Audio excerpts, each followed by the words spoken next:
Hi everybody. So because I'm not there today, I thought I would read this out to you, and that way if you want to listen to it, you can. Otherwise, if you're more than happy to read it by yourselves, go ahead.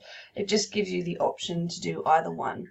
Alright, so we're looking at Puberty Blues and Summer of the 17th Doll, and this is a bunch of paragraphs that I've written that hopefully analyse the connections, the contrasts, the similarities and differences between both of the texts.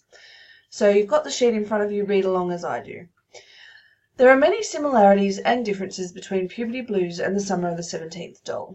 Both represent different periods of time within Australian history, set only a few decades apart. 20 years, remember? The doll offers a reflection of 1950s Melbourne, using the distinctive voices of male and female Australian characters to portray a time in our history when women were beginning to find their independence, and where itinerant workers represented a new lifestyle and emerging economy in post-war Australia. One of its main purposes, however, is to study the fantasy of its main characters, to use dialogue as a way to understand the relationship of those like Olive and Rue, and to shine light on an unwelcome reality which continues to creep in alongside their increasing age. So they're getting older. The fantasy of that itinerant life of coming up for 6 months and then going back down for 6 months to Melbourne, starting to fall apart. The Doll was a revolutionary Australian play at the time, representing Australian voices in a theatre scene which had previously been extremely English. For the first time, Australians were able to hear their own voices on stage. So notice how I am doing the context thing. We have a lot of context in terms of what the stage is doing, but also in terms of what's happening with the characters. In this vein, so similarly, the 1970s novel Puberty Blues was also seen as linguistically revolutionary for its time. The book upon which the TV series is based presented audiences with a confronting view of the spunks, chicks and moles of Cronulla, revealing colloquial and vulgar language which represented for the first time the sexually charged teenage surfer scene around the Shire. Puberty Blues can be seen then, in part, as an extension of the doll. Okay, so remember, because we're looking at time periods, it's almost like looking at what people like Bubba might have been 20 years on. By the 1970s, proto-feminism was in full swing, and women had found supposed liberation from many of the old patriarchal ideals of previous decades. You might want to Google proto-feminism. We know what feminism is, but you might want to Google proto-feminism. However, with their liberation came exploitation, and Puberty Blues becomes a study of how relationships in 1970s Cronulla between teenagers of both genders and their parents were shaped in a time of huge change. Puberty Blues is in essence also about relationships, and it is through the distinctive voices of those like Debbie, Judy, Gary and Ferris that we see the struggle for control in the fantasy world that many of these quite naive characters live in. Distinctive voices in Puberty Blues can be identified as rooted in the surfing culture of Cronulla at the time. Colloquial terms and expletives, or swear words, used by teenagers in particular, are representative of a time when youths were breaking free from their parents, and their language was used as a way to cement their independence.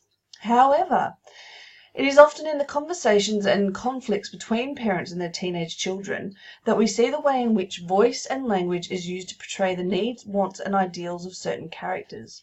In this way, Gary and his father Ferris become an example of how power struggle is expressed through spoken conflict. Highlight it. Conflict, the big thing, where Ferris aggressively confronts his son over the trivial need to clean the gutters, obviously trying to assert his dominance over his son. Ferris, you need to extract the smart-ass and dump it off a cliff somewhere. You got me? Yes? Yes? Yes, Dad. Then after a long silence, Ferris says, Nah, mate, do him the Savo. You go and surf. Here there's pretty good swell. The confrontation is bizarre, punctuated with fuming silences. Dialogue here works alongside action as we see Ferris blocking his son's escape, antagonizing or annoying him sarcastically through his command to extract the smart-ass and dump it off a cliff. His constant repetition of the short, sharp yes gives Gary no time to answer fully and allows Ferris to maintain his control over his son throughout the argument. Gary's whispered, angry reply shows his complete lack of power. So basically, his dad's a control freak. And he's playing games. Throughout the series, Gary's obvious silences and softly spoken speech becomes an important part of his distinctive identity. Such silences are often shown in the face of overt sexism, or when he is being berated by his father. They represent him as thoughtful, observant, and give the impression that he is constantly biting his tongue. Gary uses a range of rhetorical questions throughout episode 1, such as, "Do you ever watch clouds float by and think, 'Can't believe you're full of rain'?" Such questioning gives the impression that he is, for his age and in his own way, quite philosophical. His obvious annoyance when his friends are talking of women as objects is seen through his clipped address to them, "You're a bunch of dickheads." His ability to voice such thought shows him to be independent in his beliefs. Through dialogue like this throughout the series, although we've got the expletives and it's still quite like the slang is very obvious, particularly when he swears at his friends like that, it's kind of really obvious how annoyed he is with how sexist they are. Gary is represented as one of the more distinctively progressive of the male characters, initially rejecting ideals of sexualization and objectification of women.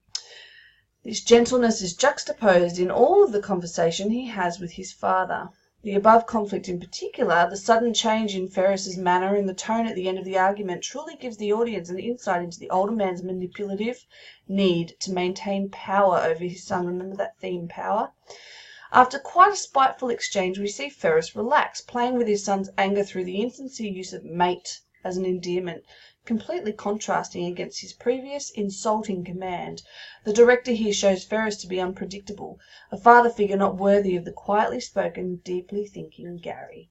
Alright, that's the first part. Finish that question and then come to do the second part. Bye.